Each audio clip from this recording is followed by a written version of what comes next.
Welcome to Kenton's videos. Enjoy the video. Power down the laptop and unplug it before starting any key removal. Flip the laptop closed and work on a flat surface with good light. Have a thin plastic pry tool about 1/8 inch thick available for gentle lifting. Keep a small container nearby for loose clips and screws to avoid loss. Ground yourself by touching a metal surface to reduce static risk before you touch keys. Remove batteries if possible to eliminate accidental power. Gently pry up the corner of the keycap using the 1/8 inch plastic tool. Apply steady upward pressure until the keycap begins to pop free from its scissor clip. Lift slowly in a straight motion until the scissor mechanism releases from the base.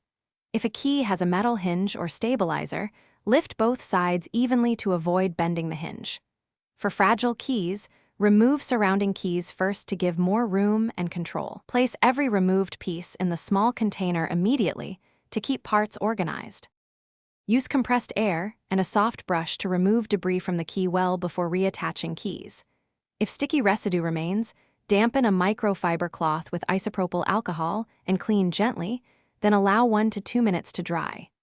Align the scissor clip over its posts and position the keycap directly above the mechanism before pressing down.